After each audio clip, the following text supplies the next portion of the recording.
হয় মই আজি সঁচাকৈ বৰ নথৈ আনন্দিত হৈছোঁ তেজপুৰ বাৰ এছ'চিয়েশ্যনৰ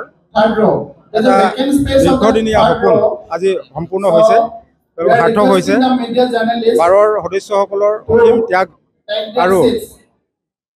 ত্যাগ আৰু তেওঁলোকৰ কষ্টৰ বিনিময়ত আজি এটা ধুনীয়া কোৰ্ট বিল্ডিং ইয়াতে নিৰ্মাণ হৈ উঠিছে আৰু এই বিল্ডিংটোৱে মই আশা কৰোঁ তেজপুৰত ন্যায় প্ৰদানৰ ক্ষেত্ৰত এটা গভীৰ আৰু গুৰুত্বপূৰ্ণ ভূমিকা গ্ৰহণ কৰিব যিহেতু অধিবক্তাসকল ন্যায় প্ৰদানৰ ক্ষেত্ৰত তেওঁলোকেই মেইন ভূমিকা পালন কৰিব লাগে গতিকে তেওঁলোকৰ কাৰণে এটা ধুনীয়া যদি সুবিধাজনক যদি কাৰ্য কৰাৰ সুবিধা নাথাকে এটা ধুনীয়া বহাৰ মেলাৰ সুবিধা নাথাকে তেওঁলোকে তেওঁলোকৰ যিকেইটা ন্যায়িক কাৰ্যসূচী সম্পূৰ্ণ কৰিবলৈ অসুবিধা হয় আজি মই দেখিছোঁ তেওঁলোক এটা খুব কমফৰ্টেবল জোনত তেওঁলোক আহিছে আৰু তেওঁলোকে মই আশা কৰিছোঁ তেওঁলোকে অহা দিনবিলাকত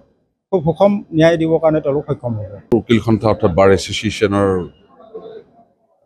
বয়স 164 বছৰ আৰু 164 বছৰীয়া এই বাৰ এছ'চিয়েশ্যনে অসমৰ ন্যায় প্ৰদানৰ ক্ষেত্ৰত এক বিশেষ ভূমিকা পালন কৰি আহিছে প্ৰাক ঐতিহাসিক নহয় মানে প্ৰাক স্বাধীনতাৰ যুগৰ দিনৰ পৰা আজিলৈকে এই বাৰ এছ'চিয়েশ্যনৰ পৰা যিসকলে বাৰত ওকালতি কৰিছিলে ইয়াৰ পৰা হাইকোৰ্ট সুপ্ৰিম কোৰ্ট আৰু অসমৰ ভাৰতৰ পৃথিৱীৰ বিভিন্ন ঠাইত ওকালতি কৰিবলৈ সক্ষম হৈছে গতিকে এটা অতি পুৰণি এই বাৰ এছ'চিয়েশ্যন তেজপুৰ উকিল সন্থা আৰু তেজপুৰ উকিল সন্থাৰ আজি নৱনিৰ্মিত ভৱন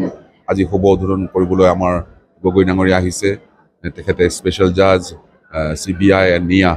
গতিকে তেখেতৰ ফটোৱাই আজি শুভ উদ্বোধন হোৱাৰ কাৰণে আমি তেজপুৰবাসী ৰাইজ অতি আনন্দিত যিকোনো খবৰৰ বাবে যোগাযোগ কৰক 7099017330 লগতে 7099017110 নম্বৰত